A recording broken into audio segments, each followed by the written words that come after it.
Mike Thompson was walking his fence line at sunset when he heard it, the weak neighing of a horse in pain. Following the sound, he found her. A beautiful thoroughbred with a deep gash in her leg collapsed in his south pasture. Mike didn't have much. His farm was struggling, and the bank payments were late again, but he knew what he had to do. For 3 days straight, he stayed with that horse, cleaning her wound, feeding her by hand, and sleeping in the barn to check on her through the night. He had no idea that somewhere in New York City, Catherine Windsor, CEO of a billion-dollar company, was frantically searching for her missing prize mare. As dawn broke on the 4th day, the sound of helicopter blades cut through the morning. Here, Mike's simple act of kindness was about to change his life forever. Before we jump back in, tell us where you're tuning in from.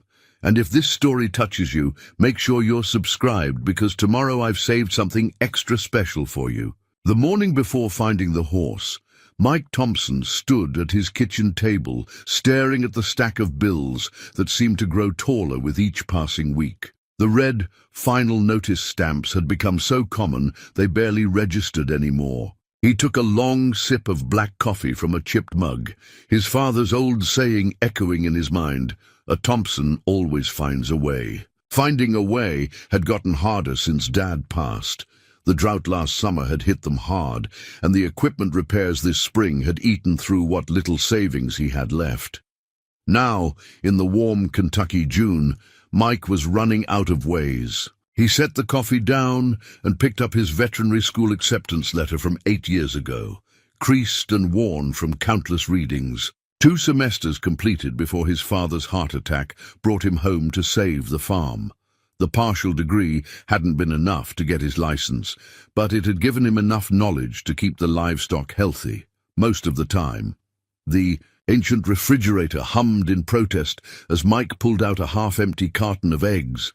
His breakfast routine hadn't changed in years. 2 eggs, toast from day-old bread, and coffee strong enough to stand a spoon in. The kitchen radio crackled with the morning farm report. Crop prices down again, more small farms being bought up by corporations. Through the window, Mike watched the sun climbing over his 100 acres. The land wasn't much by modern standards, but it had been in the Thompson family for 4 generations. His great-grandfather had bought it with savings from the coal mines. His grandfather had expanded it during the good years after the war, and his father had modernized just enough to keep it viable through the tough years of the 90s. Now it was Mike's turn, and he was watching it slip away, acre by acre. The morning chores at least gave him purpose. He moved through them with the efficiency of long practice, feeding the handful of dairy cows they had left, checking the chicken coops, and testing the irrigation system they jury-rigged last month. Each task was a reminder of better days. The barn that once housed 30 head of cattle now held just 8, the eastern field lying fallow because he couldn't afford the seed. By mid-morning, the June heat had him sweating through his work shirt. He paused to wipe his brow, leaning against the fence post his father had set 20 years ago. The wood was weathered but solid, like everything else the old man had built. A familiar ache settled in his chest, not just grief for his father, but for the way of life that seemed to be vanishing around him. His phone buzzed in his pocket, another text from Sarah at the bank. She'd been kind enough to give him extensions before, but her messages lately had taken on a more official tone. The bank wouldn't wait forever. They had investors interested in the land, she'd told him.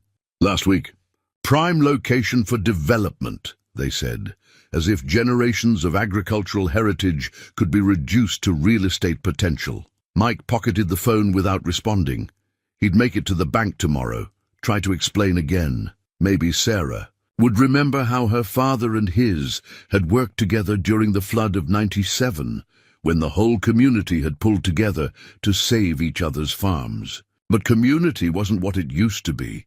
The Wilsons had sold out last year, their cornfields now sprouting luxury homes. The Hendersons' place had become a wine-tasting venue, their barn converted to host weekend tourists from the city. Change was coming to this part of Kentucky. Whether Mike liked it or not, He made his way to the tool shed, cataloguing repairs he couldn't afford. The tractor needed new belts, the irrigation pump was on its last legs, and the fence line had more patches than original posts. His father's tools hung on the wall, each one in its designated spot. The old man had been particular about organization. Mike ran his fingers over the worn handles, remembering summer afternoons spent learning their proper use. A distant rumble of thunder prompted him to check the weather radar on his phone. The forecast showed storms moving in by evening.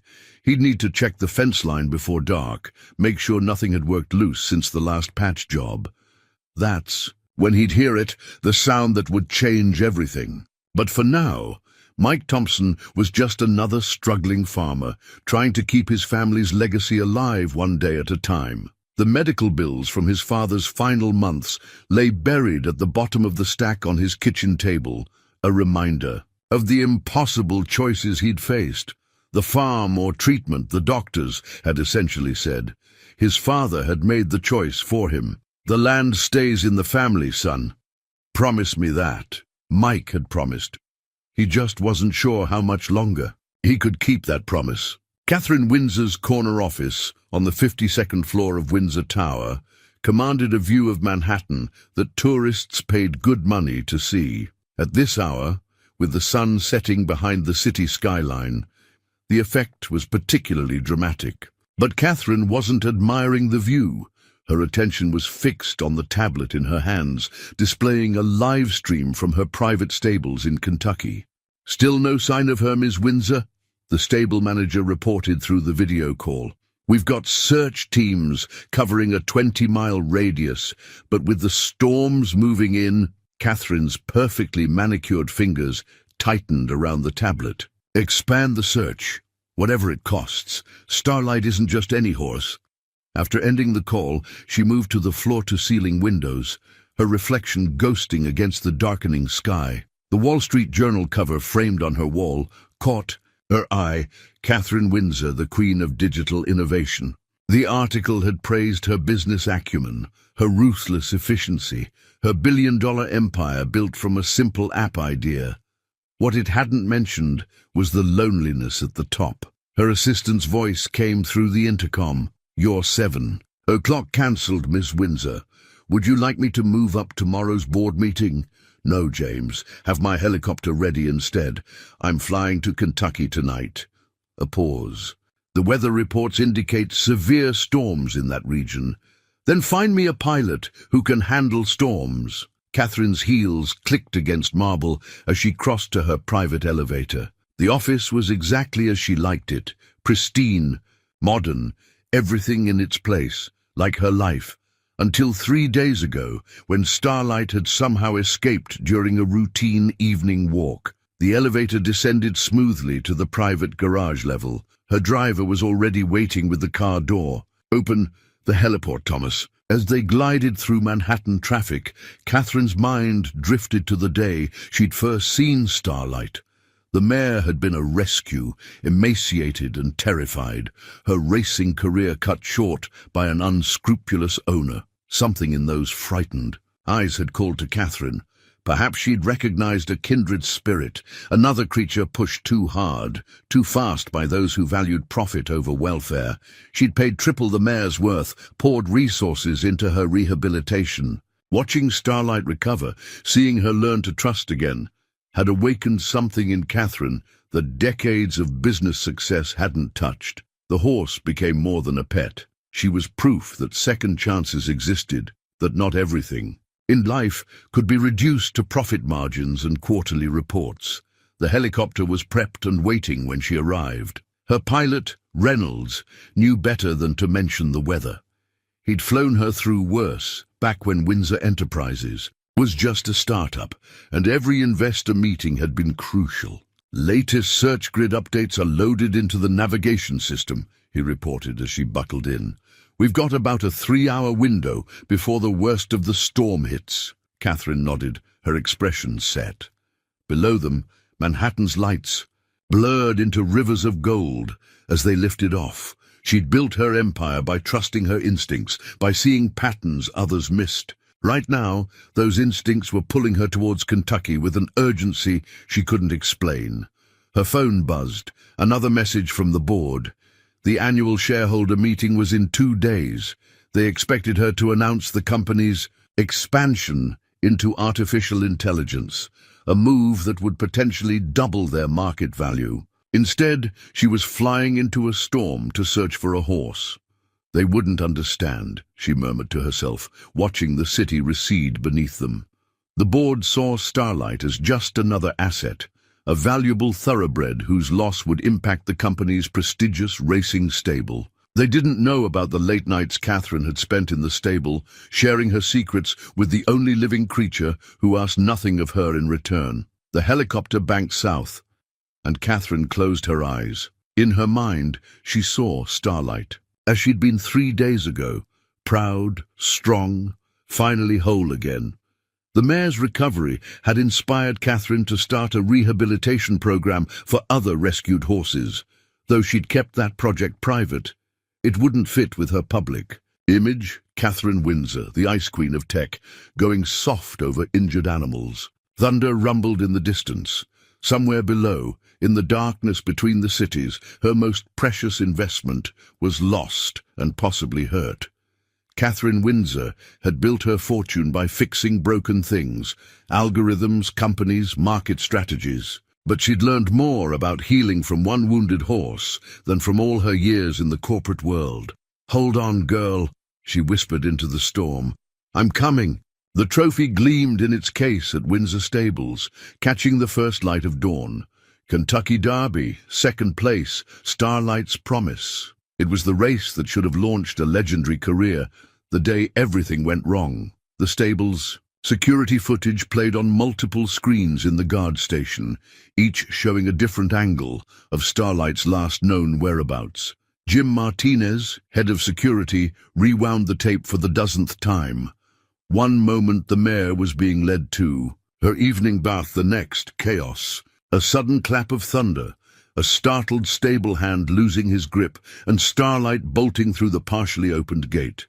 "Play it again," said Detective Roberts, squinting at the footage. The local police usually didn't handle missing horse cases, but when a billionaire's prize thoroughbred disappears, protocols change. "She's spooked by the thunder," Jim explained, "but look at her movement. She's not running randomly. She's heading southwest, following the old trail line." The detective made another note. Behind him, a cluster of reporters had gathered at the stable's entrance, held back by security. The story was too good to ignore. Billionaire tech CEO's championship horse vanishes without a trace. "Ms. Windsor's office is offering a $100,000 reward," a reporter announced into her camera. The horse, valued at over $2 million, was a rising star in the racing world before a controversial injury sidelined her career 3 years ago. Inside the stable, Dr. Sarah Chen, Starlight's veterinarian, reviewed the mare's medical history with the search team. She had just completed her final rehabilitation assessment. 3 years of careful treatment, building back her strength. Catherine was planning to announce the rehabilitation program next week, with Starlight as the flagship success story. The thick medical file told a story of patience and dedication. Weekly progress reports, detailed recovery plans, specialized therapy sessions. What it didn't show was Catherine Windsor sitting for hours in Starlight's stall, talking softly to the frightened mare in those early days after the rescue. "The injury should have ended her career," Dr. Chen continued. "The previous owner had pushed her too hard, too young. When Catherine bought her, most experts recommended euthanasia, but—" "Catherine?" She smiled slightly. "She said she didn't build a technology empire by accepting other people's limitations." The search teams gathered their gear, preparing for another day of combing the countryside. The storm had washed away most tracks, but they had infrared, drones, tracking dogs, and dozens of volunteers from local riding clubs. On social media, your confined Starlight was trending. Horse lovers shared the story, attracted by the tale of the rescued champion and her billionaire savior. Tech bloggers spun theories about corporate espionage and ransom demands. Racing enthusiasts debated the mare's potential value as a broodmare. Catherine's PR team had prepared a statement, carefully worded to maintain her professional image while expressing appropriate concern.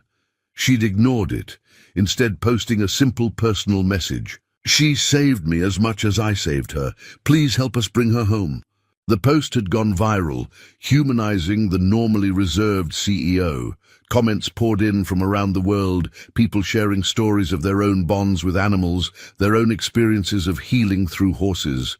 Few knew the full story behind Catherine's dedication, how she'd discovered Starlight during one of the darkest periods of her life, when the pressures of running a global corporation had driven her to the brink of burnout. The mare's fight for recovery had rekindled something in Catherine, a reminder that not everything worthwhile could be measured in stock prices and market shares. As the morning wore on, more media vans arrived. A local news helicopter circled overhead, adding to the chaos. Inside Starlight's empty stall, the morning sun illuminated the special equipment Catherine had commissioned: the therapeutic swimming pool, the custom-designed support boots, the magnetic therapy blankets. She spared no expense, Dr. Chen told the detective. But it wasn't about the money. "I've worked with wealthy horse owners before. They usually want quick fixes, miraculous recoveries." Catherine insisted on doing everything by the book, no matter how long it took. The vet picked up a framed photo from the stall wall. Catherine and Starlight, at last month's benefit for retired racehorses. The mare's coat gleamed with health, her eyes bright and confident. Catherine's smile in the photo was rare and genuine, her usual corporate mask softened by real joy. 3 years, Dr. Chen mused. 3 years of daily therapy, setbacks and breakthroughs, building trust and strength. And now, she gestured at the empty stall. Outside, the search teams mounted up, heading out for another day of searching. The storm had passed, but dark clouds still lurked on the horizon. Somewhere out there, a wounded champion was lost and alone.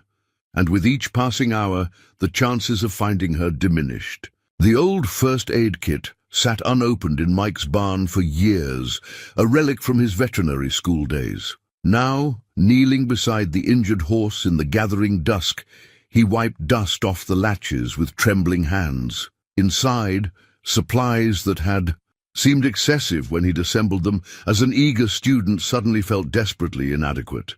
The mare's breathing was labored, her dark coat slick with rain and sweat. The gash on her leg wasn't fresh, probably 2 or 3 days old, with signs of infection setting in. She was trying to keep weight off it, but the way she'd collapsed suggested exhaustion more than injury. "Easy, girl," Mike murmured, keeping his voice low and steady. He'd learned that trick from his father. Horses respond to the emotion in your voice more than the words. The mare's ears twitched toward him, but her eyes remained wary. Thunder rolled overhead as Mike assessed the wound. His partial veterinary training felt like a lifetime ago, but some knowledge was muscle memory. The cut needed cleaning, antibiotics, and proper bandaging. He had basic supplies in the kit, but nothing like what a wound this serious required. The mare tried to pull away when he touched her leg, but she was too weak to put up much fight. Up close, Mike could see she was no ordinary horse. Her conformation, even in this state, spoke of expensive breeding, the remains of professional. Wrapping on her other legs suggested high-level care. "Someone's looking for you," he said softly, unpacking gauze and antiseptic. "But right now, you're stuck with me." A quick check of her gums showed slight dehydration. Mike glanced at his watch then, at the darkening sky. The feed store would be closed by now, and he didn't have the right kind of electrolytes on hand. He'd have to make do with what he had. The mare tensed when he began cleaning the wound. But something in her manner told him she was used to medical treatment. She knew the routine even if she didn't know him. Mike worked as gently as he could, talking softly all the while. "My old professors would fail me for this," he admitted, improvising with what he had. "But they're not here, and you can't wait for perfect." He used up half his supplies just on the initial cleaning. The wound was deep enough to need stitches, but that was beyond both his skills and his supplies. He'd have to trust in pressure, bandaging, and the horse's natural healing ability. Rain began to fall as he finished the bandaging. The mare needed shelter, but moving her would be a challenge. The main barn was too far, but there was an old storage shed nearby. It wasn't ideal, but it would keep her dry. "Okay, girl," he said, standing slowly. "Time for the hard part." It took nearly an hour to coax her to her feet. Every few steps they had to stop and rest. Mike supported as much of her weight as he could, guiding her slowly toward the shed. By the time they made it inside, they were both soaked and exhausted. The shed wasn't much, but it was dry. Mike laid down what clean straw he had, made sure she had water within reach, and improvised a temporary rope barrier to keep her from trying to wander out. "I'll be right back," he promised, though he knew she couldn't understand. Or maybe she could. Something in those dark eyes seemed to hold more intelligence than he'd expected. Back at the house, Mike surveyed his meager medical supplies. Most of what he had was meant for his small herd of dairy cows. Not ideal for a horse, especially one that looked like it was used to top-tier care. He grabbed what he could carry, along with his old sleeping bag and the battery-powered lantern. The mare nickered softly when he returned, a sound that tugged at something in his chest. She was starting to trust him, just a little. Now, he just had to figure out how to help her with resources he didn't have. By the second morning, Mike's last bag of premium feed was half empty. He'd been saving it for his pregnant dairy cow, but the injured mare needed the nutrition more. He measured out another careful portion, trying not to think about what he'd do when it ran out. "You're looking better," he told her, watching her eat. The fear in her eyes had faded, replaced by something like recognition. She'd even let him check her bandages without flinching, though the wound beneath them still worried him. His phone buzzed. Another message from the bank. He ignored it, focusing instead on mixing antibiotics into the mare's water. He'd used up the last of his injectable medicines yesterday, forcing him to get creative with what remained. The mare's head lifted suddenly, ears pricking toward the east. Mike heard it too, distant thunder. Her muscles tensed, but when he placed a gentle hand on her neck, she stayed calm. "Bad experience with storms?" he asked softly. "Don't blame you, but you're safe here." The words felt hollow, even as he said them. Nothing was safe here anymore. Not with foreclosure looming. The thought of losing the farm was bad enough. Now he had another life depending on him. Throughout the day, he split his time between basic farm chores and caring for the mare. His other animals were starting to notice the extra attention she was getting. Even his most reliable milk cow gave him a reproachful look during the evening milking. "Don't you start," he told her, patting her familiar flank. "Sometimes we have to help those who need it most." It was his father's philosophy. During the flood of '97, they'd taken in 3 families who'd lost their homes. Mike remembered his mother worrying about their own limited supplies, and his father saying, "The more you give, the more you have." He hadn't understood it then. He wasn't sure he understood it now, but something about it felt right. That night, checking the mare's wound by lantern light, Mike noticed subtle changes in her bearing. The premium feed was helping. Her coat had more shine, her eyes more alertness. But it was more than that. When he moved around her stall, she tracked him with interest rather than wariness. "You've done this before," he realized, noting how she shifted her weight to make his work easier. "Someone trained you well." The wound itself was showing small signs of improvement, though proper veterinary care would make a world of difference. Mike had considered calling the local vet, but Dr. Hansen would want payment up front. Besides, a horse of this quality would raise questions he couldn't answer. Lightning flashed outside, followed by a crack of thunder that shook the shed. The mare trembled, but held her ground, drawing comfort from Mike's steady presence. He found himself telling her about the farm, about his father, about the dreams he'd had to set aside. "Guess we've both seen better days," he said, checking her water one last time. The mare nudged his shoulder gently, the first time she'd initiated contact. Something in Mike's chest tightened. He spent another night in the shed, his sleeping bag now familiar with the routine. The mare's breathing had steadied into a rhythm he'd learned to read. When it changed, he knew to check on her. When she grew restless, he knew to speak softly until she settled. His own rest came in patches, broken by the need to monitor her condition. Each time he woke, he found her, watching him with those intelligent eyes. There was trust there now, hard-won and precious. Dawn brought a new challenge, the bottom of the feed bag. Mike stared at the remaining handful of premium feed, then at the mare's expectant face. He'd have to make a feed store run, which meant spending money he didn't have. But looking at the progress they'd made, at the trust they'd built, he knew he couldn't stop now. Sometimes his father had said, "You make the right choice even when it's not the easy one." The private investigator's report landed in Catherine's inbox at 4:47 a.m. Possible sighting, farm property, coordinates attached. Local described hearing horse sounds from previously empty shed. Owner, Michael Thompson. Catherine scanned the background check that followed. Michael Thompson, 32, inherited farm from father, partial veterinary degree, no criminal record, currently in financial distress, multiple late notices, potential foreclosure. Reynolds, she called to her pilot through the helicopter's intercom. Change of course, sending new coordinates. The first light of dawn was breaking over the Kentucky hills as they approached the Thompson farm. From the air, Catherine could see the property's bones. Good land gone to seed, empty fields that once held promise. The infrastructure was aging, but solid. Someone had built this place to last. The helicopter's searchlight swept the ground, catching movement near a small shed. A man emerged, tall, working-class, sturdy, probably Thompson. He shielded his eyes against the light, his posture defensive but not hostile. "There," Catherine pointed, "that clearing by the main barn." Reynolds brought them down with practiced precision.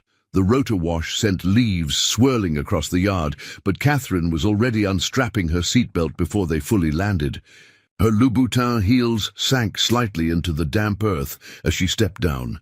These shoes weren't made for farm work, but that had never stopped Catherine Windsor. Mike Thompson was waiting at the edge of the clearing, his stance wary. Up close, Catherine saw details the background check hadn't mentioned. Calloused hands that spoke of honest work, eyes that held equal parts fatigue and determination. He'd been up all night. She recognized the look. "Miss Windsor," he said. Not a question. Of course he'd figured it out. The horse's quality alone would have told him she belonged to someone with means. "Mr. Thompson." Catherine matched his directness. "I believe you have something of mine." A ghost of a smile touched his lips. "She's not a something, ma'am, and right now, she's resting." The correction surprised her. Most people faced with a billionaire's arrival would be stammering apologies or angling for rewards. Mike Thompson just stood his ground, more concerned with the horse's welfare than her owner's status. "Show me," Catherine said, softening her tone slightly. He led her to the shed, explaining his treatment decisions as they walked. His medical knowledge was obvious, even if his resources were limited. He'd done more with basic supplies than some professional vets might have managed. The shed door creaked open, and Catherine's breath caught. Starlight was standing, alert but calm. The wound was properly dressed, the infection clearly receding. But it was the mare's demeanor that struck Catherine most. There was no sign of the fear that had driven her to bolt days ago. "She trusts you," Catherine said quietly. Mike shrugged. "We came to an understanding. She needed help. I had some to give." "Some?" Catherine glanced at the empty feed bag, the depleted medical supplies. "You used everything you had." "She needed it more than I did." The simplicity of his answer caught her off guard. In Catherine's world, every action came with calculation. Every decision weighted with ulterior motives. Mike Thompson had helped simply because help was needed. Starlight nickered softly, drawing Catherine's attention. The mare's eyes moved between them, as if sensing the tension in the air. Catherine approached slowly, running practiced hands over her horse's flanks, checking vitals with the expertise of long familiarity. "You did good work," she admitted, noting the professional quality of the bandaging. "Where did you learn emergency veterinary care?" 2 years at UC Davis before—" He trailed off, but Catherine had read the file. Before family obligation called him home, before dreams of veterinary medicine gave way to the brutal reality of keeping a family farm alive. Their eyes met over. Starlight's back, and something shifted in the air between them. Recognition, perhaps. 2 people who understood what it meant to shoulder responsibility, to put duty before desire. "She'll need professional follow-up care," Mike said, breaking the moment. "The wound's deeper than I could properly treat." Catherine nodded, already pulling out her phone. "I'll have my vet team here within the hour, along with your compensation, of course." Mike's expression closed slightly. "I didn't help her for money, Ms. Windsor." "Catherine," she corrected, surprising herself, "and I know you didn't. That's precisely why you deserve it." The sun was fully up now, painting the Kentucky morning in shades of gold. In the distance, Catherine's security team was arriving in black SUVs, bringing with them the weight of her world. But for a moment longer, she stood in comfortable silence with a farmer who had chosen compassion over convenience, watching the horse that had brought them together. Mike's kitchen felt smaller with Catherine Windsor in it. She sat at his worn table, looking surprisingly at ease, despite the contrast between her tailored suit and the humble surroundings. 2 mismatched coffee mugs sat between them. His daily one with its chip on the rim, and the world's best dad mug he usually kept in the cabinet. "Sorry about the coffee," he said, watching her take a careful sip. "Not exactly what you're used to. Actually, it's good." She took another sip. Strong, honest, a slight smile, like its maker. Outside, her medical team was tending to Starlight. The rhythms of his farm morning continued around them, roosters crowing, cattle lowing for their feed. Mike was acutely aware of tasks he should be doing, but something kept him here, watching one of the world's wealthiest women drink coffee from his father's mug. "Tell me about her," Catherine said suddenly.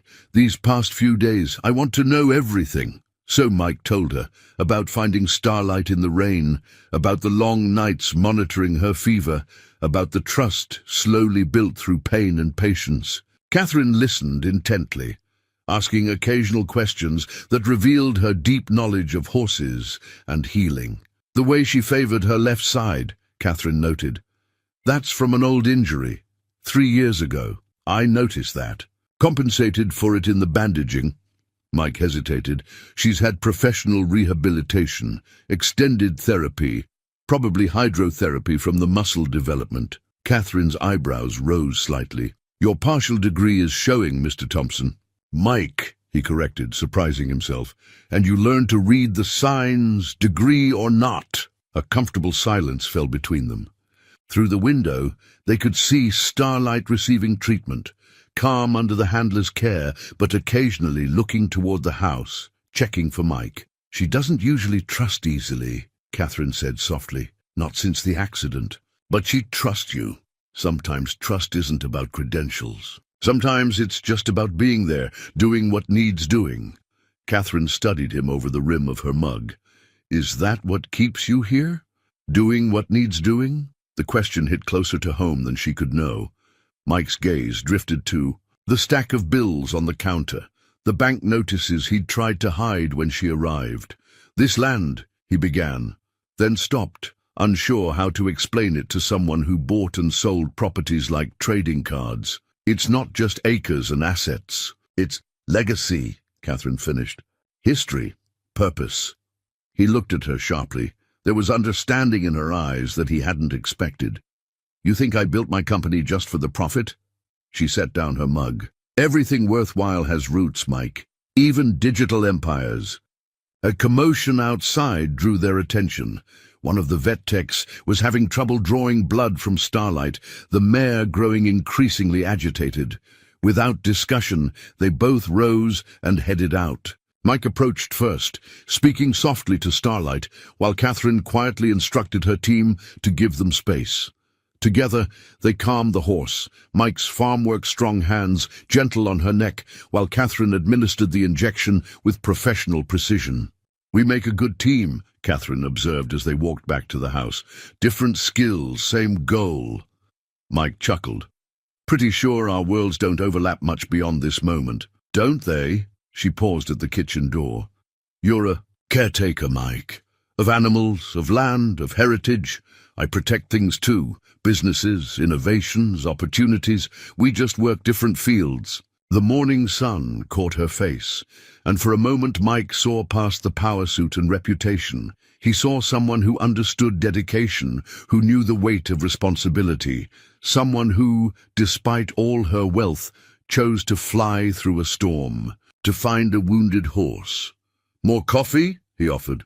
"Please." She settled back at the table. "And maybe you can tell me more about your time at Davis.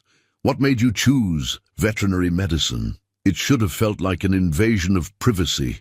She'd obviously read his background, but something in her tone made it a genuine question, an interest in the person rather than the file. As Mike poured the coffee, he found himself wanting to answer, wanting to explain about the injured hawk he'd rehabilitated at 12, about the summer helping at Dr. Hansen's clinic, about dreams deferred but not forgotten. The morning stretched on, two people from different worlds finding unexpected common ground over cheap coffee in mismatched mugs. Catherine stood at the edge of Mike's eastern field, her heels traded for borrowed boots, holding a weathered deed in her manicured hands.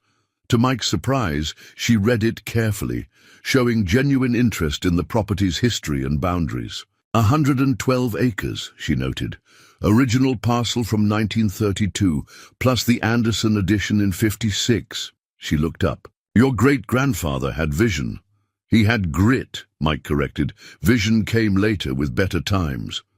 They walked the property line together, an odd pair in the Kentucky morning. Catherine asked questions that revealed both business acumen and agricultural knowledge. Soil composition, water rights, crop rotation patterns. Mike found himself sharing more than he intended about his hopes for the land, plans he'd had to shelve as resources dwindled. "The irrigation system needs updating," he explained, pointing to the jury-rigged setup. "And the North Field's been fallow too long. With proper investment, it could be exceptional." Catherine completed his thought. She paused, looking across the rolling landscape. "What would you say to a partnership?" Mike's step faltered. "I'm not looking to sell. Neither am I looking to buy." She turned to face him. "I'm proposing something different. A joint venture. Your land, your expertise, my resources." From her briefcase, she pulled out a folder, clearly prepared in advance. Of course, she'd done her research before flying out. Catherine Windsor didn't leave things to chance. "I've been looking to expand my equine rehabilitation program," she explained. "Starlight was just the beginning. There's a growing need for specialized care facilities, particularly for retired racehorses." Mike took the folder, scanning preliminary plans that made his breath catch. State-of-the-art facilities integrated with traditional farm operations. Hydrotherapy pools, training tracks, restored pastures. His grandfather's vision made real with modern innovation. "The existing farm operations would continue," Catherine added, watching his reaction. "Enhanced, not replaced. We'd need that authenticity, that connection to the land. And we'd need you, Mike. Your skills, your approach to care, that's what Starlight responded to." The numbers in the proposal made his head spin. The investment would clear his debts 5 times over. But it was the operational structure that gave him pause. He'd maintain majority ownership, full operational control of the traditional farming side. Catherine's company would handle the rehabilitation facility, with Mike as lead veterinary consultant. Once he completed his degree, "You've thought this through," he said quietly. "I think through everything." She smiled slightly. "It's how I built my company. I spot potential others miss, and I believe in investing in what works." A breeze carried the scent of fresh-cut hay from his neighbor's field. Somewhere in the distance, a tractor engine rumbled to life. The familiar sounds of his world continued, while everything shifted beneath his feet. "Why?" he asked finally. "You could build this anywhere. Buy better land, newer facilities." "Because money can't buy what you have here," Catherine gestured to the farm around them. "This place has soul, Mike. It has history. Horses respond to that. Starlight showed us that." As if on cue, they heard a familiar whinny. Starlight was watching them from her temporary paddock, her bearing stronger after professional treatment, but still turning to Mike for reassurance. "There's something else," Catherine continued, "something I haven't put in the proposal." She hesitated, showing the first uncertainty he'd seen from her. "I'd like to base the program here personally, build a small residence on the property, be hands-on with the rehabilitation work." Mike studied her face, seeing past the business facade to something more vulnerable. "You need this too, don't you? Not just the business side." She met his gaze steadily.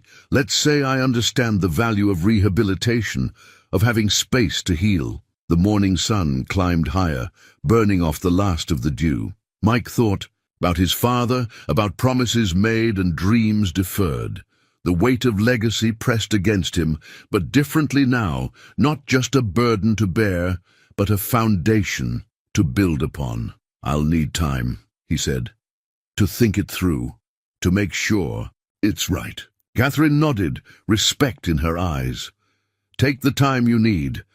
But remember, sometimes the right choice feels like the scariest one." She smiled. "I almost didn't buy Starlight. Almost let fear of complications stop me from something extraordinary." They walked back toward the house, the proposal heavy in Mike's hands. The farm looked different now, filled with possibility rather than just obligation. But change, even positive change, carried its own kind of terror. "One condition," he said as they reached the porch. "If we do this, when we do this, we start with Starlight. She stays here, completes her rehabilitation where she started it." Catherine's smile widened. "I think she's already made that choice for us." Mike found the old photo album in the back of his father's desk drawer, its leather cover worn smooth by years of handling. As he spread it across the kitchen table, Catherine leaned in, her shoulder brushing his as they studied images of the farm in its prime. "That's Dad with our first prize bull," Mike explained, pointing to a faded photograph. 1985, the year everything changed. Started modernizing, expanding the dairy operation. "He looks proud," Catherine observed. "Like you when you work with the animals." It had been a week since her proposal, and she'd visited daily, ostensibly to check on Starlight. But their conversations had wandered far beyond business, each learning the shape of the other's world. "Here's the barn raising," Mike continued, turning a page. "Whole community turned out. That's how things were done back then. Still could be," Catherine said softly. "Different time, same principle. People coming together to build something meaningful." A sudden commotion outside interrupted them. Through the window, they saw Starlight rearing in her paddock, spooked by a delivery truck backfiring on the main road. Before the handlers could react, Mike was moving. Catherine watched him calm the mare with practiced ease. His movements sure and gentle. In just a week, he'd learned all of Starlight's quirks, her triggers, her signals. The horse settled under his touch, while Catherine's highly trained staff stood back, taking mental notes. When Mike returned to the kitchen, Catherine was studying a more recent photo, his father's last harvest, just 2 years ago. "The farm was already struggling then," Mike said, sitting back down. "Dad knew, but he never let on. Just kept working, kept believing things would turn around." "And now," Catherine asked, "what would he think of our plans?" Mike was silent for a moment, considering. The preliminary paperwork for their partnership lay on the counter, still unsigned. The possibilities it offered were tantalizing. A chance to save the farm, finish his degree, build something new while preserving the old. He always said farming had to evolve, Mike answered finally. But he was careful about change, wanted to make sure it served the land, not just the ledger. Catherine nodded, understanding in her eyes. That's why the proposal maintains traditional operations alongside the rehabilitation facility. both sides supporting each other, like any good ecosystem. A knock at the door interrupted them. Sarah from the bank stood on the porch, her expression shifting from professional to surprised when she saw Catherine. "Mr. Thompson, she faltered. "I didn't realize you had company." "Sarah, come in." Mike made introductions, watching. The banker tried to reconcile the presence of a Fortune 500 CEO in his farmhouse kitchen. "I just stopped by about the payment schedule," Sarah said, clearly uncomfortable. "But I can come back." "No need." Catherine's voice was warm, but carried natural authority. "Mike and I were just discussing some business opportunities. Perhaps you'd like to join us." Over the next hour, Catherine outlined the partnership proposal. Sarah's initial skepticism gave way to cautious optimism as she reviewed the numbers. But Mike noticed something else in the banker's manner, a hint of calculation, of seeing the farm with new eyes. After Sarah left, Catherine turned to Mike. "She'll have calls from developers by tomorrow. Once word gets out about the rehabilitation center, land prices in the area will rise. My neighbors," Mike realized, "they'll face pressure to sell." "Progress has a price," Catherine acknowledged, "but it also has possibilities. Your father adapted to changing times. Maybe we can help others do the same." She moved to the window, watching starlight graze peacefully in the afternoon sun. The mare's wound was healing well, her strength returning. But she showed no interest in leaving the farm, even when the handlers tried to coax her toward the transport trailer. "She knows she's home," Catherine said quietly. "Sometimes the heart recognizes what the mind is still figuring out." Mike joined her at the window, their reflections overlapping in the glass. A week ago, they'd been strangers from different worlds. Now they were planning a future neither had imagined. "If we do this," he said, "we do it right. Not just for us or the farm, but for the whole community." Catherine's smile held understanding and something more. "Together," she agreed. "Both worlds, making something better than either could alone."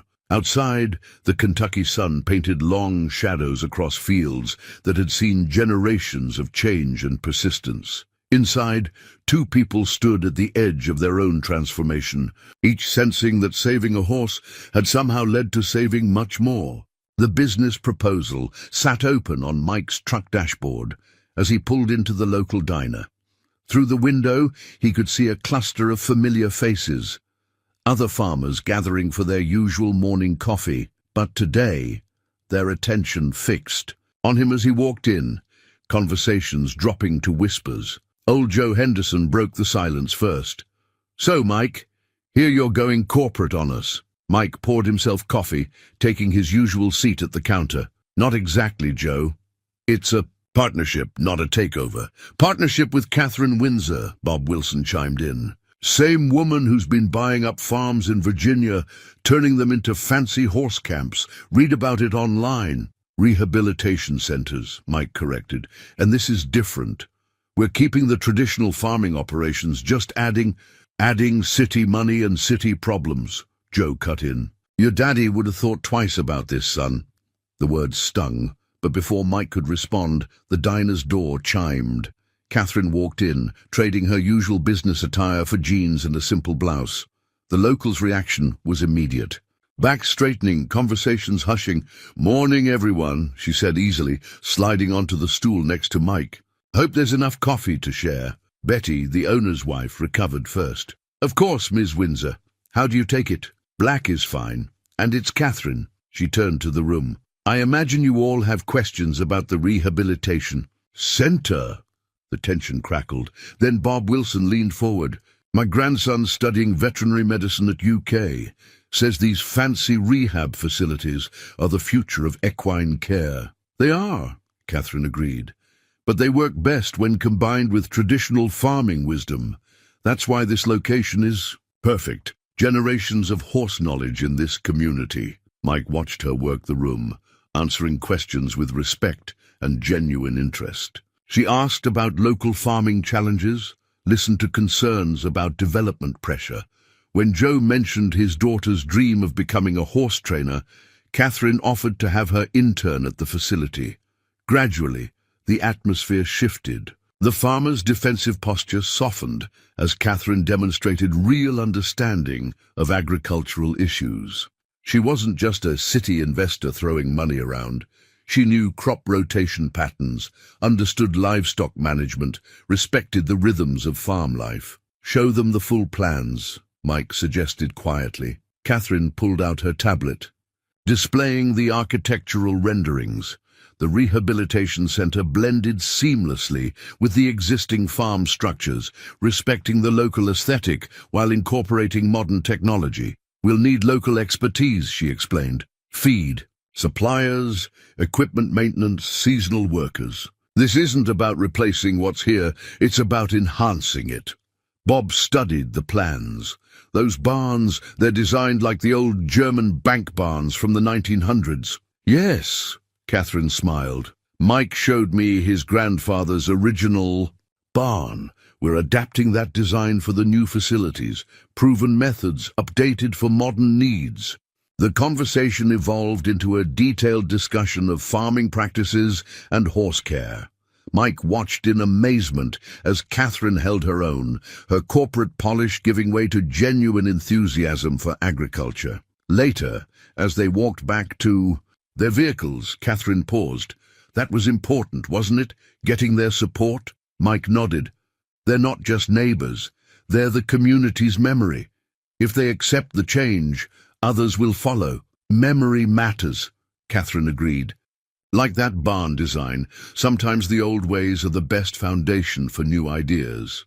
A truck pulled up, and Sarah from the bank stepped out. Her expression was troubled. "Mike, Catherine, we need to talk. Developers are making offers. All over the county. Someone leaked news about the rehabilitation center. Land prices are already rising." Catherine's face tightened. "Faster than we expected. Have any of your neighbors sold?" "Not yet," Mike said, "but the pressure's building. The Andersons are struggling with medical bills. The Wilsons have college tuition coming up." "Then we adapt," Catherine decided. "Sarah, can you arrange a community meeting? We need to get ahead of this." As Sarah made calls, Mike and Catherine stood in the diner's parking lot, watching farmers leave for their morning chores. Each truck that pulled away carried not just a neighbor, but a piece of the community's future. "We're changing their world," Mike said softly. Catherine touched his arm gently. "No, we're helping their world evolve. There's a difference." But as they watched another developer's luxury car cruise slowly past the surrounding farms, both felt the weight of responsibility growing. They weren't just building a business anymore. They were trying to preserve a way of life while guiding it into a new era. The local newspaper headline caught Mike off guard. "Tech billionaire and Kentucky farmer, an unlikely partnership transforms rural community." The photo showed him and Catherine by the fence line, her hand resting casually on his arm as they looked out over the fields. He hadn't even noticed the photographer that day. "Your phone's been ringing," his mother said, setting down her coffee. She'd driven up from Florida as soon as the story broke, concern and curiosity warring in her expression. "Journalists," Mike replied, pushing away the paper. "Looking for human interest angles. Rich city woman, poor country farmer. That kind of thing. Is that what this is?" His mother's voice was careful. "Just an interesting story?" Before Mike could answer, a familiar helicopter sound approached. His mother watched him straighten automatically, attention shifting to the window. "She visits every day?" The question carried weight. "We're building something important here, Mom." Catherine's arrival brought her usual whirlwind of energy, but today it was tinged with tension. She carried a stack of newspapers, and her tablet displayed multiple news sites. "We're trending," she said without preamble. "Social media's picked up the story. My PR team is getting calls from major networks."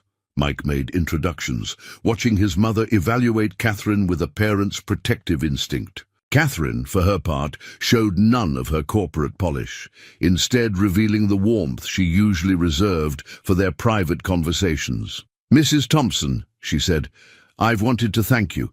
The photo album you left for Mike, it helped us design the rehabilitation center to honor the farm's heritage." His mother softened slightly, but before she could respond, Mike's phone buzzed. Another text from Sarah. Channel 5 news van heading your way. Developers called emergency town council meeting for tonight. Catherine read the message over his shoulder, her shoulder brushing his. His mother noticed the casual intimacy, her eyebrows rising slightly. We need to get ahead of this, Catherine said. The developers will try to paint us as outsiders forcing change. We need the community's story out first. Mike, his mother interjected, could I borrow Catherine for a moment? Maybe show her those old files in the study? The two women disappeared into the house, leaving Mike to watch another news van turn onto his road. Through the study window, he could see his mother talking intently, Catherine listening with uncharacteristic deference. When they returned, something had shifted. His mother's stance was more relaxed, and Catherine's eyes held a new determination. The developers don't understand this place, Catherine said. They see dollars and demographics. They don't see generations of community, of families helping families. Show them, his mother said suddenly. Both turned to her. When the floods came in '97, everyone kept records. Photos, letters, loan agreements between neighbors. Show them what this community really is. Catherine's eyes lit up. Mrs. Thompson, you're brilliant. Mike, where are those records? The next few hours became a flurry of activity. As reporters gathered outside, they assembled a documentation of community resilience. Catherine's corporate expertise merged with local knowledge, crafting a narrative that went beyond simple business. But it was during a quiet moment, sorting through old photographs, that the real tension surfaced. The London investors called again, Catherine said softly. They're offering triple the initial estimate. For all of it. The farm, the rehabilitation program, everything. Mike's hands stilled on the photos. You're considering it? My board is. They say it's better business. Faster returns. Less, she hesitated, emotional complexity. The unspoken weight hung between them. The press coverage hadn't missed. Their growing closeness, the lingering looks, the easy physical comfort they'd developed. Speculation was rampant about whether their partnership was more than professional. And what do you say? Mike forced himself to meet her eyes. I say, some things are worth more than fast returns. Her voice was quiet but firm. But Mike, we need to be clear about what we're really building here. All of it. His mother chose that moment to return, carrying fresh coffee. The tension in the room was palpable. You know, she said conversationally, your father used to say you can't grow anything worthwhile if you're afraid to get your hands dirty. She set down the cups. He meant more than just farming. Outside, the media circus grew. Another news van arrived, and Mike could see Joe Henderson and other farmers gathering at the property edge, forming a protective barrier against intrusive reporters. The community was choosing sides, but not in the way the developers had expected. They were choosing the future that Mike and Catherine represented, one that honored the past while embracing change. We should get out there, Catherine said finally. Face it together. The word together carried new weight now, acknowledged but not yet defined. As they stood, Mike's mother touched Catherine's arm. Just remember, she said softly, around here, we don't just invest in land, we invest in people. Catherine's eyes met Mike's, and in them he saw the same mix of fear and hope he felt, the terrifying possibility of losing something before it was fully found. The hidden will appeared where Mike least expected it, tucked inside his father's old ledger, the one he'd been avoiding since the funeral. He found it while searching for documentation for the partnership agreement, its yellowed envelope, marked simply, for when the time comes. His hands trembled as he read the contents. Then he read them again, understanding finally why his father had made that strange request on his deathbed. The Anderson land. Promise me you'll keep an eye on it. The phone rang, Catherine's name lighting up the screen. He let it go to voicemail. Outside his window, construction equipment was already arriving for the rehabilitation center's groundbreaking. The future he and Catherine had planned was taking shape. But the past, it seemed, wasn't finished with him yet. "Mike!" His mother's voice carried concern. She stood in the doorway, reading his expression. "You found it. You knew?" "Not everything. Just that your father was worried about something to do with the Anderson purchase. He never told me the details." Mike spread the documents across the kitchen table. His father's original deed, loan papers, and a second set of documents he'd never seen before. The story they told changed everything. "The Anderson land was never fully ours," he said quietly. "Dad used it as collateral for a loan to help James Anderson save his dairy farm back in '95. If the loan was ever called in, the developers." His mother sank into a chair. "They've been asking about property lines. They must have found out." The sound of helicopter blades cut through their conversation. Catherine was early for the groundbreaking ceremony. Mike gathered the papers with shaking hands. "I have to tell her. The rehabilitation center, half of it would be built on land we might not own." Catherine found them in the kitchen, her smile fading as she read the atmosphere. Without a word, Mike handed her the documents. She read them with her usual efficiency, her business mask sliding into place. "This changes the timeline," she said finally, "but not necessarily the outcome. How much is the loan?" "More than the farm is worth," Mike admitted.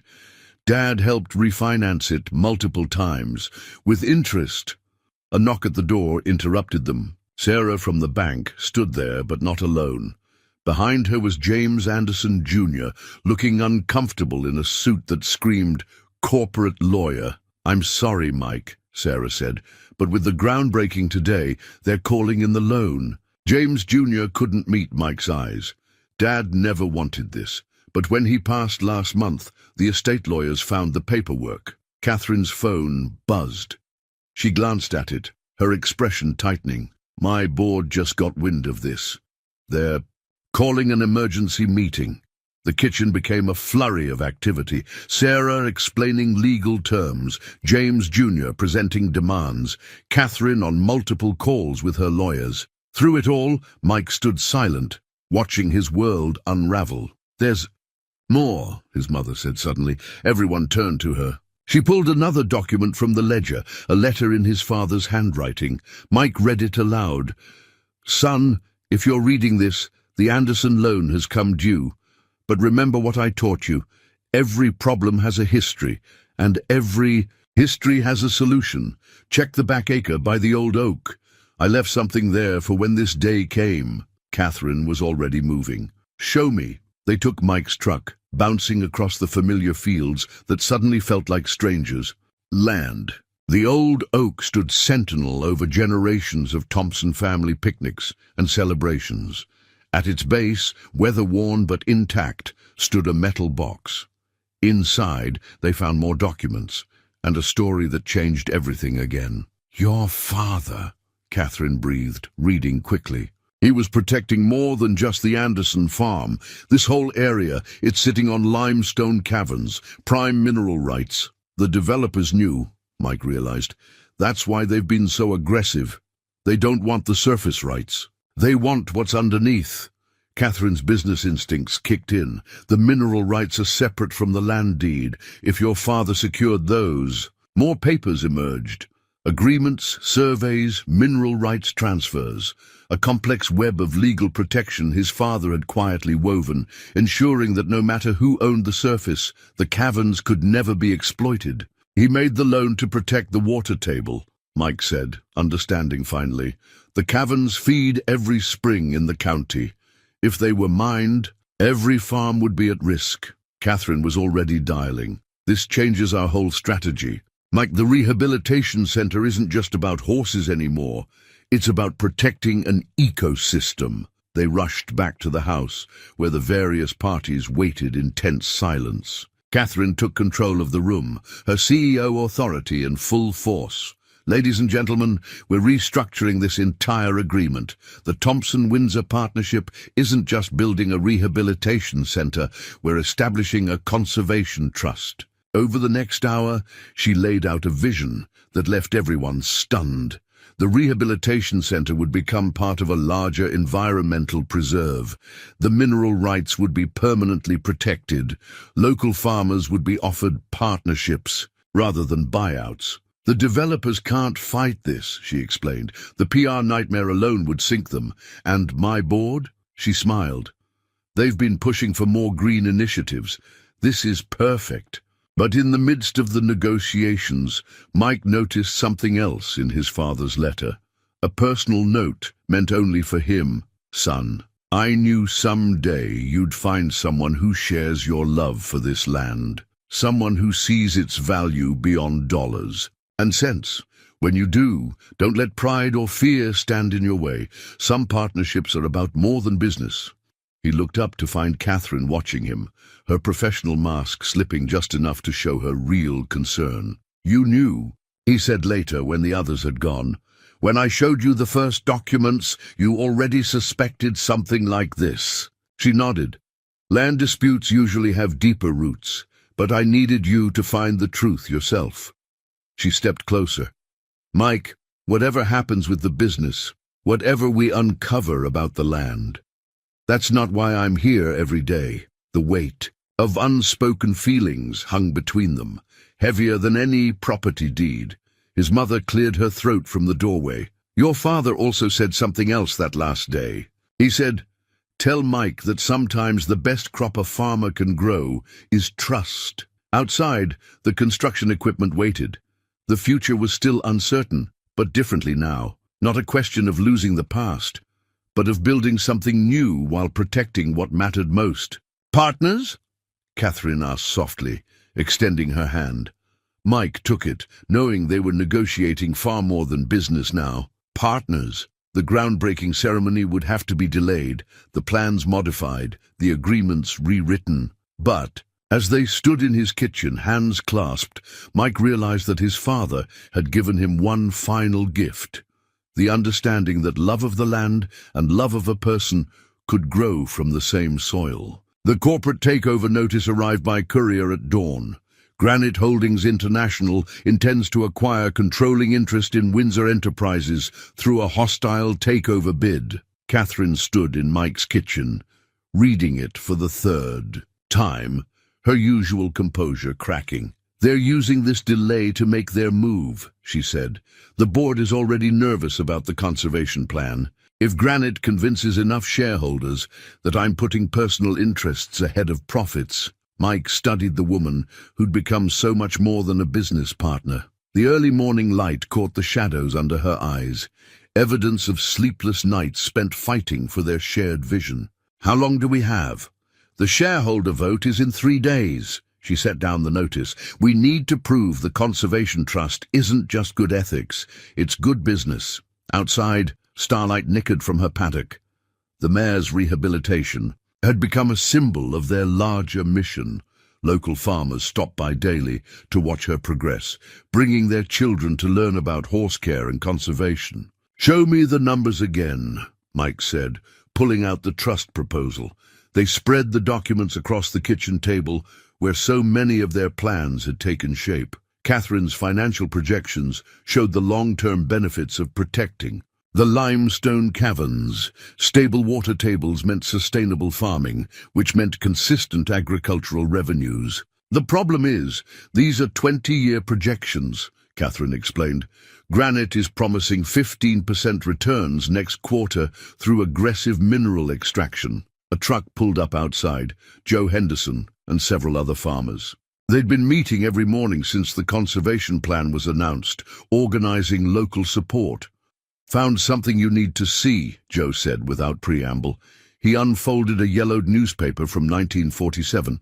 My grandfather saved this. It's about the last time someone tried to mine these caverns. The article detailed an environmental disaster 1 county over. Collapsed sinkholes, poisoned wells, farms abandoned. But more importantly, it showed property values plummeting across the entire region. This is what we need, Catherine said, energy returning to her voice.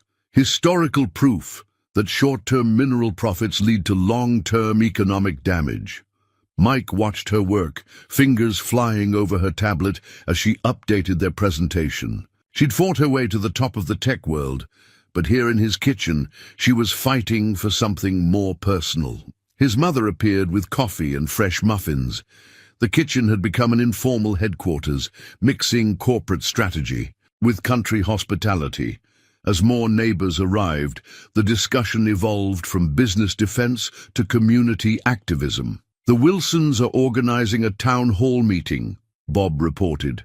"Every farmer in 3 counties wants to speak about water rights. My daughter's environmental science class is doing a presentation on limestone ecology," Joe added.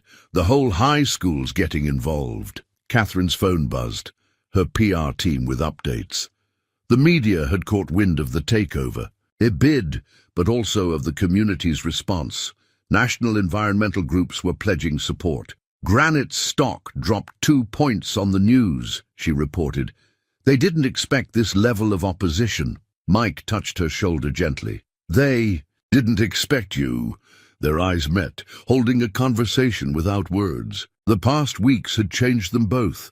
The CEO learning to value more than profit margins, the farmer realizing his land could inspire more than local change. Sarah arrived from the bank, carrying new projections. Local business leaders are backing the Conservation Trust.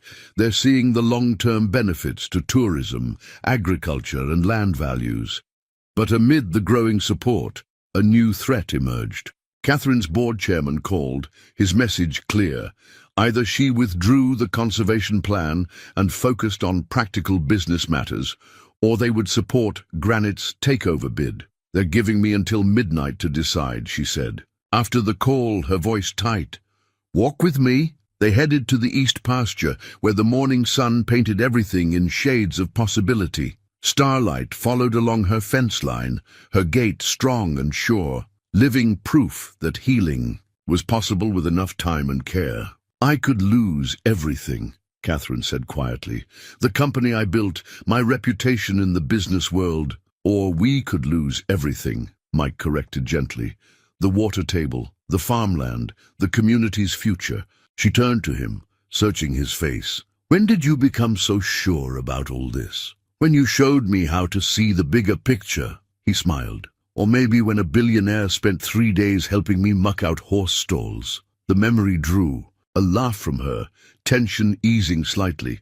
Below them, the morning mist revealed the subtle signs of the caverns they were fighting to protect, dips and rises in the land that held both danger and promise. "So," Mike said, "what's our next move, partner?"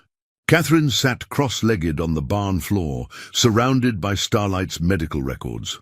The mare's rehabilitation journey, documented in meticulous detail, told a story beyond just veterinary care. Each progress note, each milestone reached, proved that patience could triumph over profit. "Found it," she said, as Mike entered with coffee. "Look at these recovery rates compared to industry standards." Mike knelt beside her, their shoulders touching as they reviewed the data. Starlight's progress under their combined care, his practical experience and her resources, showed remarkable results. "It's not just faster healing," he noted. "The overall outcomes are better. Less reliance on medications, more natural. Rebuilding of strength, because we gave her time," Catherine said softly. "We didn't rush for quick returns." The parallel to their current situation hung unspoken between them. With less than 48 hours until the shareholder vote, pressure was mounting to abandon their deliberate approach. A commotion outside drew their attention. Dr. Chen, Catherine's head veterinarian, was arriving with a team of researchers from the state university. The scientific validation they needed was finally happening. "Mrs. Thompson's been showing them around," Dr. Chen reported. "The combination of traditional farming practices and modern rehabilitation techniques. They're calling it revolutionary." Catherine's eyes lit up with familiar determination. "Get me their preliminary findings. The shareholders need to see this isn't just about one farm or one horse." As the research team conducted their studies, more visitors arrived. News crews captured footage of Starlight working with local children in her therapy sessions. Environmental Scientists documented the unique ecosystem of the limestone caverns. Agricultural experts praised the sustainable farming methods. But it was the arrival of Thomas Burke, Catherine's former mentor and a legendary figure in corporate finance, that changed the game. "You've built something remarkable here," he told Catherine, watching Starlight demonstrate her recovery with perfect form. "Something that can't be measured in quarterly reports." "The board doesn't see it that way," she replied. "They want immediate returns." "The board," Thomas said with a knowing smile, "needs to learn the difference between price and value. Show me everything." As they walked the property, Mike watched Catherine transform complex agricultural concepts into compelling business opportunities. She wasn't just defending their plan, she was revealing a new vision for corporate responsibility. Sustainable agriculture, equine therapy, environmental conservation, Thomas mused. Package it right, and you'll have every socially conscious investment fund clamoring for shares. More than that, Mike added, surprising himself by joining the conversation. You'll have a model other communities can follow? Thomas studied him thoughtfully. "You know, Catherine said you were more than just a farmer. Now I see what she meant." The comment drew a blush to Catherine's cheeks, a rare sight that made Mike's heart skip. But before he could respond, his mother called them to the house. The kitchen had become a war room. Local farmers shared generations of knowledge about the cavern systems. University researchers overlaid this with geological surveys. Catherine's team translated it all into business projections. "Look at these soil samples," Dr. Chen pointed out. "The mineral-rich water from the protected caverns. It's what makes this land so fertile. Which means," Catherine continued, excitement building, "if we protect the water table, we're not just saving farms, we're preserving some of the most productive agricultural land in the state." Thomas Burke nodded slowly. "Environmental protection, leading to sustained profits. Hard to argue with that." As evening fell, the kitchen slowly emptied. Thomas left with a portfolio of data and a promise to make calls. The researchers departed with samples and enthusiasm. Even Catherine's PR team packed up, armed with compelling narratives for the morning news. Finally, it was just Mike and Catherine, standing in the quiet kitchen where their partnership had first taken root. "What if it's not enough?" she whispered, vulnerability showing through her confident facade. "What if the shareholders can't see beyond the next quarter's profits?" Mike reached for her hand, feeling the strength in her fingers as they intertwined with his. "Then we'll find another way. Together." She turned to him, moonlight from the window silvering her hair. "When did you become my strength?" "Probably around the same time you became mine." The moment stretched between them, full of unspoken feelings and growing certainty. Outside, Starlight's soft nickering floated on the night air, a reminder of where their journey had begun. "Whatever happens at the vote," Catherine said, her voice steadying, "this is worth fighting for. All of it." Mike squeezed her hand gently, understanding she meant more than just the business plan.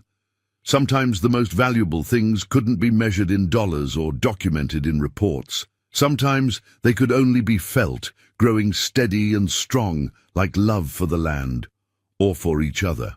The partnership agreement sat ready for signing on Mike's kitchen table, while across the country in New York, Windsor Enterprises shareholders gathered for the vote. Catherine paced the worn linoleum, her laptop open to a live feed of the proceedings. "Granite Holdings presents a compelling case for immediate profit," the board chairman was saying. "Ms. Windsor's conservation plan, while admirable, represents significant risk." Mike watched Catherine's face tighten. They'd spent the night preparing her remote presentation, but now everything hinged on Thomas Burke's ability to sway the major shareholders before her turn to speak. The kitchen was packed. Local farmers stood shoulder to shoulder with Catherine's executive team, all eyes fixed on the screen. Dr. Chen had her research data ready. Environmental scientists waited with their impact studies. Even Sarah from the bank was there, holding updated financial projections. "And now," the chairman announced, "we'll hear from Ms. Windsor herself." Catherine squared her shoulders, facing the camera they'd set up. But before she could begin, Thomas Burke's voice cut through the feed. "If I may, Chairman, I'd like to present some additional data first." The room held its breath. Thomas had spent the past day calling in favors, reaching out to his extensive network of corporate investors. Now he stood before the shareholders, his reputation adding weight to every word. "I've personally visited the Thomson-Windsor project," he began. "What I found wasn't just a conservation plan. It's a blueprint for sustainable profit." He launched into the numbers. Projected revenue from the rehabilitation center, increased land values from protected water tables, agricultural yields from mineral-rich soil. But more than that, he painted a picture of corporate responsibility that resonated with younger shareholders. "In an age where consumers demand environmental accountability," he concluded, "Catherine Windsor isn't just protecting land, she's protecting Windsor Enterprises' future." Catherine's presentation followed, but now she spoke not from prepared notes, but from the heart. The laptop camera captured not just her, but the community behind her, farmers, scientists, business leaders, all united by a shared vision. "Look around this room," she said. "This is what sustainable business looks like. Not quarterly profits at the expense of tomorrow, but partnerships that build lasting value." She nodded to Mike, who led their final demonstration. The camera followed him to the paddock where Starlight waited. The mayor's rehabilitation had become a symbol of their larger mission, proof that healing was possible when profit didn't override patience. Dr. Chen presented the recovery statistics. Local farmers testified about water quality and crop yields. Environmental scientists explained the unique value of the limestone ecosystem. But it was the children's therapy program, showing Starlight working gently with disabled youth, that brought tears to shareholders' eyes. "This isn't just about saving one farm or one horse," Catherine concluded. "It's about showing that business can be a force for positive change. The choice isn't between profit and protection. It's between short-term gains and lasting legacy." The voting began. Minutes stretched like hours as shareholders made their decisions. Catherine stood perfectly still, her hand finding Mike's as they waited. Finally, the chairman spoke. "The results are clear. With 67% in favor, the shareholders have rejected Granite's takeover bid and endorsed Ms. Windsor's conservation plan." The kitchen erupted in cheers. Farmers clapped each other on the back. Catherine's executives hugged environmental scientists. Sarah was already on the phone, spreading the news to other community banks. But in the midst of celebration, Mike noticed Catherine slip outside. He found her by Starlight's paddock, tears streaming down her face. "Hey," he said softly, "you did it." She turned to him, moonlight catching the tears on her cheeks. "We did it, all of us. I never understood before. Real strength isn't in standing alone, it's in standing together." Mike stepped closer, drawn by the vulnerability in her voice. "So what happens now?" "Now," she smiled through her tears, "now we build something that will last. The rehabilitation center, everything." Her hand found his again. The center, the conservation trust, the community partnerships. She paused, gathering courage. "Us." The word hung between them, full of promise and possibility. Before Mike could respond, a familiar nicker made them turn.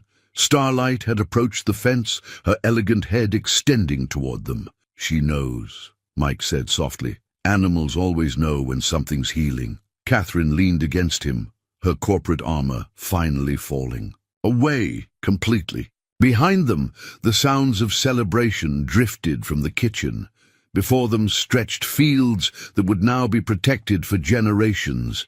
And between them grew something that no shareholder vote could measure, a partnership of hearts as well as hands. "Sign the papers with me?" Catherine asked quietly. Mike smiled, understanding she meant more than just the business agreement. "Partner," he replied, the word carrying all his answer. Together, they walked back to the kitchen where a community waited to help them build their shared dream. Grand opening. the banner proclaimed, stretching across the newly renovated barn. The rehabilitation center's design had exceeded even their hopes. Modern technology seamlessly integrated with traditional architecture, the old Thompson barn's heritage preserved in every beam and board. Mike stood at the podium, looking out over the gathered crowd. Local farmers sat beside corporate investors, environmental activists next to agricultural scientists. His mother beamed from the front row, seated between Catherine's board chairman and old Joe Henderson.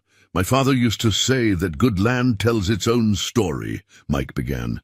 "Today, we're adding a new chapter to that story. Not just for this farm, but for every farm that believes in balancing progress with preservation." Catherine joined him at the podium, their shoulders touching naturally. Gone was the power suit of her CEO days, replaced by elegant country wear that suited her newfound peace. The past 3 months had transformed them both. "When I first landed here looking for a lost horse," she added, "I thought I was just protecting an investment. Instead, I found an investment in the future, in sustainable agriculture, in community healing, in proving that doing good can be good business." They unveiled the center's cornerstone, Thompson Windsor Rehabilitation and Conservation Trust, where healing meets heritage. The plaque bore 2 symbolic images, a horse in full stride and a farmer's hand cupping rich soil. Starlight led the first demonstration, showing off the new hydrotherapy pool. Her recovery had become their proof of concept, drawing attention from veterinary schools nationwide. Behind her came other success stories, retired racehorses, injured show jumpers, each representing hope restored. "The water monitoring stations are already showing improvement," Dr. Chen reported during the technical presentation.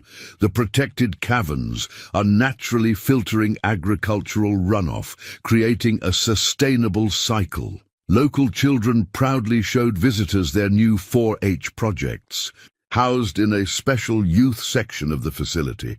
The Thompson Windsor Scholarship Program would send 2 of them to veterinary school next fall. "Remember when you thought this was just about horses?" Mike's mother teased Catherine during the reception. Catherine smiled, watching farmers discuss soil conservation with her former board members. "I thought a lot of things back then. I thought business success meant standing alone. I thought power came from control rather than collaboration." "And now?" his mother prompted gently. Catherine's eyes found Mike across the room, where he was showing Thomas Burke the innovative drainage system they'd designed. "Now I know that the best investments are the ones that grow in your heart." The celebration continued into evening, fairy lights twinkling in the old oak trees. Music drifted from the barn, where locals had organized a dance. Mike found Catherine by Starlight's paddock, lost in thought. "Penny for your thoughts, partner," he asked softly. She turned, moonlight silvering her hair. "I was thinking about that first morning, when I landed here ready to take charge and solve everything with money. You've come a long way from the CEO who wore Louboutins to a barn. We both have." She gestured to the thriving facility around them. "Look what we built together." Mike stepped closer, taking her hand. "I wasn't talking about the center." The music changed to a slow country waltz. Without discussion, they began to dance, there in the paddock under the stars. Starlight watched them with wise eyes. The mayor who had brought them together now witnessed to where that meeting had led. "The London Investment Group called again," Catherine murmured against his shoulder, "still trying to buy us out. I told them some things aren't for sale." She pulled back to meet his eyes. "The trust is working, Mike. 3 more farms joined. The conservation program today. The community bank is offering special loans for sustainable agriculture. We're actually doing it. Was there ever any doubt? Only about how long it would take me to do this." Standing on tiptoe, she kissed him there under the Kentucky stars. The kiss was witnessed by fireflies and approved by a soft nicker from Starlight. When they parted, both were smiling at the rightness of it all. "So," Mike said, "ready to build something even bigger." Catherine's eyes sparkled. "The rehabilitation program, the conservation trust." "A life," he corrected softly. together. Inside the barn, their guests danced and celebrated. Outside, the protected land stretched dark and fertile under the stars. And there in the paddock, a billionaire and a farmer swayed to country music, proving that the greatest partnerships grow from the heart as much as the land. Together, Catherine agreed, fitting perfectly in his arms. I like the sound of that. Above them, a shooting star traced its path across the Kentucky sky, blessing a love story that had begun with a wounded horse and grown into something that would nurture generations to come. 1 year later, the old horseshoe from the Thompson barn door found a new home, hanging above the entrance to Mike and Catherine's farmhouse. The traditional symbol of luck now watched over a home where two worlds had become one, much like its owners. The morning sun painted their kitchen in familiar gold as Catherine reviewed applications for the Rehabilitation Center's expanding program. 3 more veterans therapy groups want to join, she said, passing Mike his coffee. And the universities. Study on our water conservation methods is being published next month. Mike smiled, remembering when this kitchen had been a war room for their struggles. Now it was the heart of their shared life, where business plans mingled with breakfast and corporate strategies sat beside grocery lists. Through the window, they could see Starlight in her paddock, now accompanied by a dozen other horses in various stages of rehabilitation. The mare had become the center's ambassador, her story inspiring others to believe in second chances. Your father would be proud, Catherine said softly, watching Mike watch the land. We're not just preserving his legacy, we're growing it. The Conservation Trust had exceeded their hopes. 5 neighboring counties had adopted their model, protecting vital watersheds while supporting sustainable agriculture. The Thompson-Windsor approach was becoming a blueprint for rural development nationwide. Their wedding horseshoe still hung in the barn where they'd exchanged vows 3 months ago, witnessed by the community that had become family. Old Joe Henderson had cried. Sarah from the bank had caught the bouquet. Even Catherine's board chairman had traded his suit for boots to dance at the reception. But the real testimony to their success wasn't in awards or accolades. It was in the everyday miracle of the land, fertile fields nourished by protected waters, horses healing under careful hands, a community growing stronger through shared purpose. Ready for the next adventure? Mike asked, pulling Catherine close. She smiled, her hand resting unconsciously on her stomach, where their newest partnership was just beginning to show. As long as we're in it together. Outside, the morning mist rose from